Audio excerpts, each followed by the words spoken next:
Internet, welcome back to my kitchen, or in this case, welcome back to my office. I have been in particularly making this video for a couple people in my life, one of which I don't really know. It's like a friend of a friend. Anyway, you know who you are. Been working on this macaron video for a while. It's kind of doomed. So we'll see how it turns out. It's not my finest footage I've ever produced, but for learning how to make a proper macaronage, I think it works pretty well. So basically this process has been, I start making the macaron video, my camera dies, my other camera dies. So if you see some miscolorations coming through, and in 1 second something's pink and the next minute it's like kind of orangey pink, that's where I had to switch cameras a couple times.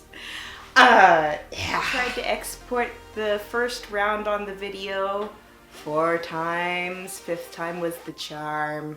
And I still have to edit this part into it. Why does everybody always call me while I'm making a video? Excuse me for a second. If you're noticing a change of lighting and clothing, it's because my stuff yesterday took a lot longer than I thought it would. So let's try this again, shall we? You're gonna need 7 ounces of confectioner sugar and 4 ounces of almond flour. You're gonna wanna either process those together in a food processor. You could probably do it in a blender if you mixed it up enough. But for me, what's easiest is just to take it and run it through a sieve 2 or 3 times until it looks combined well.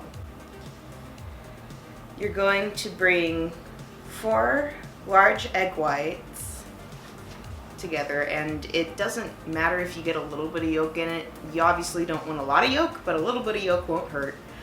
And you're gonna dump that in a mixer or in a bowl so that you can use a hand mixer.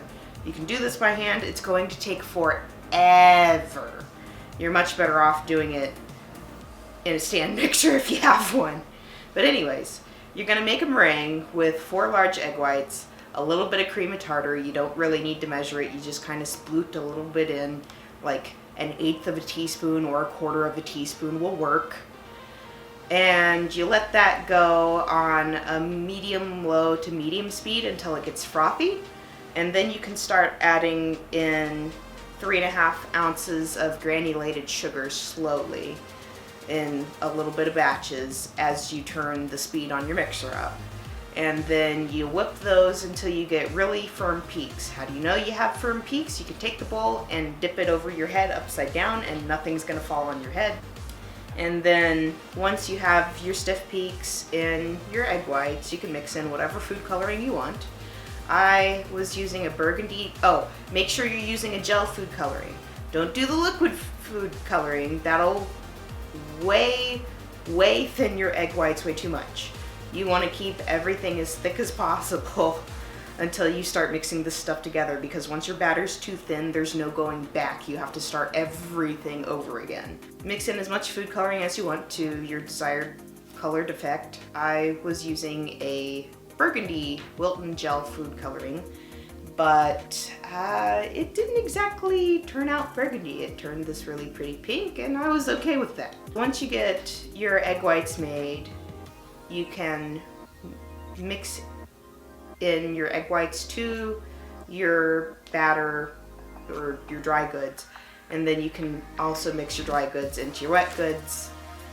I am more of a fan of mixing dry into wet in this case, which is highly unusual in the world of baking, but whatever works. At the end of the day, you're just looking for a consistency that, it's called ribboning off of the end of your spatula, where you just get this flow off of it, and then the flow goes back into the batter and it smooshes down, but it doesn't go away immediately. If it goes away immediately, you've gone too far. Go back, start everything over again.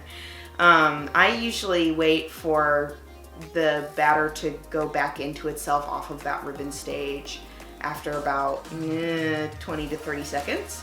But I mean, just look at the consistency that I make and then use your own skills to try to make it similar to that. You can go a little bit thinner than what I've made, but not a whole lot thinner than what I've done.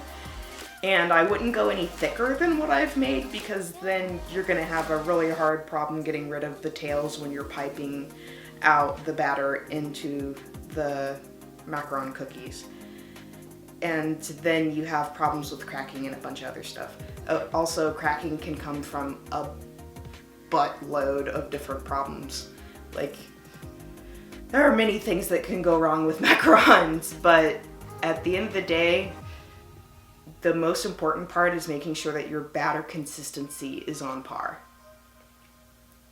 So once you make sure you're at that ribbon stage, you can go ahead and take your batter and put it into a piping bag with a number 10 or a number 12 tip, or, you know, just cut the end off a bag.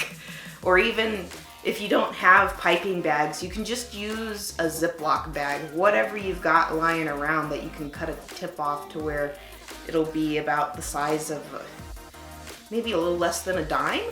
If you happen to have a piping tip and are using a piping bag, or whatever bag you end up using with a piping tip, you can kind of turn the bag and push it into the tip. That way things won't leak out as you're putting the batter into the bag. And then you're gonna move over to your parchment lined baking sheet with a template underneath it, or if you want to freehand it, you can if you're that good.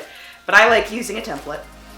And if you want everything to stay put really well, I would take a little bit of schmutz from the piping bag and put it on the corners of the parchment and your templates. That way you can stick it to the baking sheet and it'll all stay in place. I didn't do that because I don't like cleaning up the schmutz. I just want to take my baking paper off of my tray and put my tray back in my cabinet. But then you're gonna touch the tip of your piping bag to the parchment paper and lift it up just a teeny tiny bit. And then fill the batter to the size of whatever you're making in your template. And then you lift it up real quick, and then you move on and repeat the same process over and over again until you have a sheet full of macarons. Once you have your sheet full of macarons done, you're gonna take the tray up and slam it on the counter. Once is usually enough. I didn't show that here because I had a phone call from family and I didn't want to scare them over the phone. So yeah, that part's missing from this video, but you're gonna wanna slam it. And then take a toothpick or something small and work out getting the bubbles out of the batter. You wanna get the bubbles out of your batter now before the skin forms, so that you don't have a bubble form while it's in the oven, and then that'll crack your shell. So get all the bubbles out that you can possibly see, and then you can either take a hair dryer on a cool setting, or you can take a paper fan, or you can just walk away from your tray of macarons for a while until a skin forms on the top of the batter. And I'll show you here, when you touch your finger to it, it won't stick to your finger, but it's still a teeny bit tacky. Then they're ready to go in the oven. While you're waiting for your macaron skins to form, go ahead and preheat the oven to 325 Fahrenheit. And then you're gonna slide those in the oven 8 to 10 minutes. And then you're going to do a 180 flip so that you're rotating your baking sheet in the oven. You want it on the center rack in the center of your oven. And if you're doing 2 sheets at once, which I don't necessarily recommend, you would want to flip the top rack to the bottom rack and the bottom rack to the top rack, while also doing the 180 flip, so the cookies that are at the front of the oven, when you put them back in, will now be at the back of the oven, and vice versa. That way you get even browning, just in case your oven doesn't heat evenly all over, which I haven't come across an oven that does heat evenly all over yet. So there you go. But anyways, put those back in the oven for another, I don't know, 4-ish minutes. Usually macarons take somewhere in between 10 to 14 minutes, depending on the humidity, the overall heat of what's going on, how evenly your oven cooks, all that good stuff. what you're gonna wanna do is that once you see the feet form and all that good stuff and you flipped them, you're gonna pull the tray out and do like a little shimmy test on the top of the cookie, and the cookie top shouldn't lift away. They're way underdone if they lift away.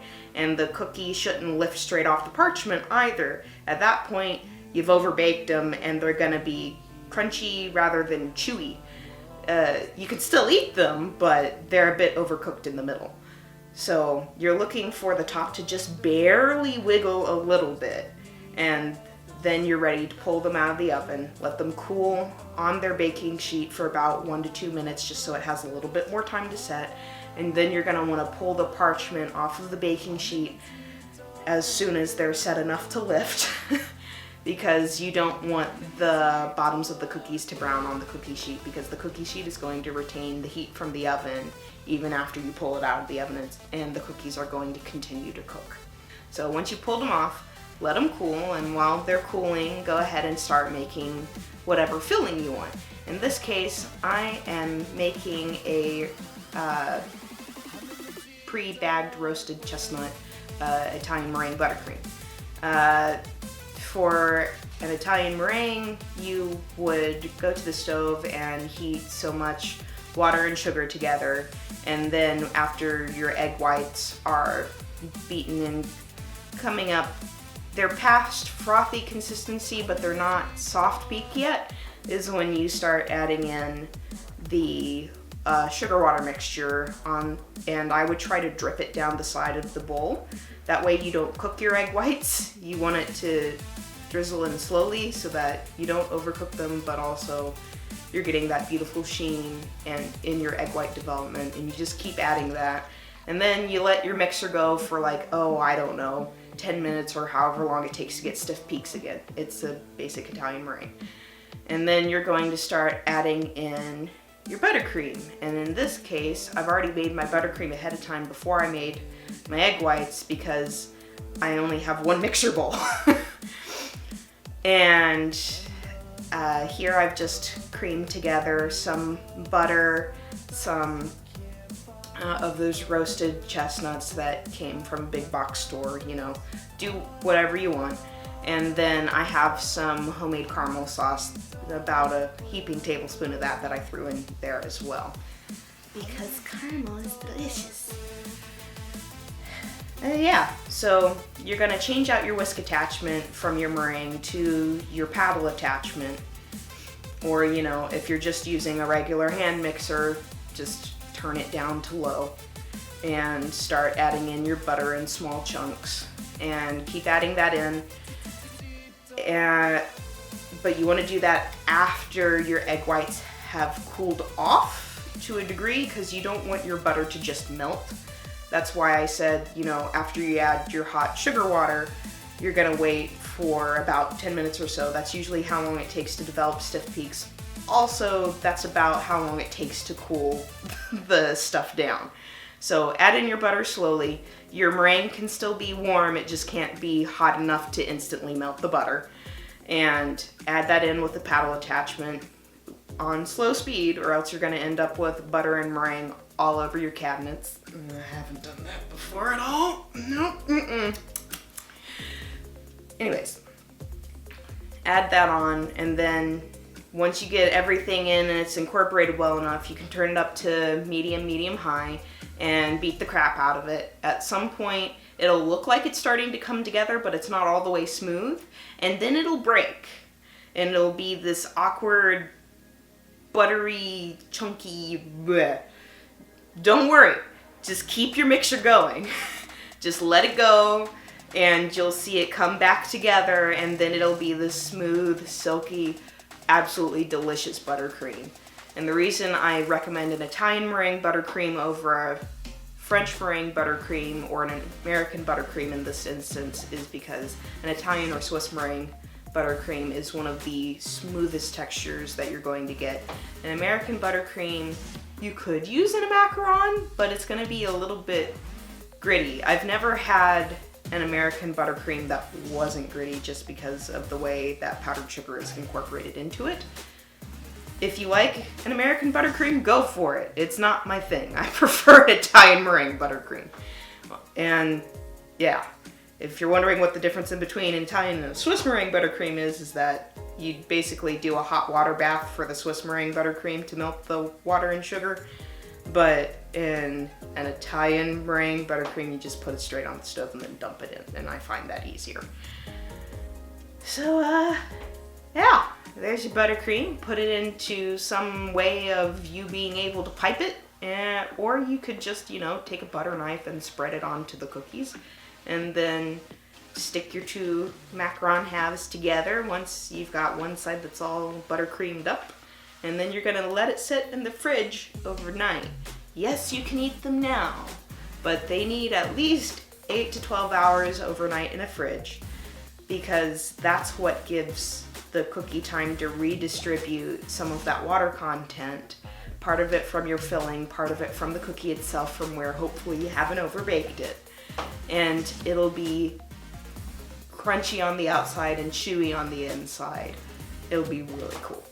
So yeah, hopefully this has helped you learn how to make macarons. For the full description of my buttercream and all the written instructions for this recipe, go ahead and check out my blog post. I will link it down in the description box below.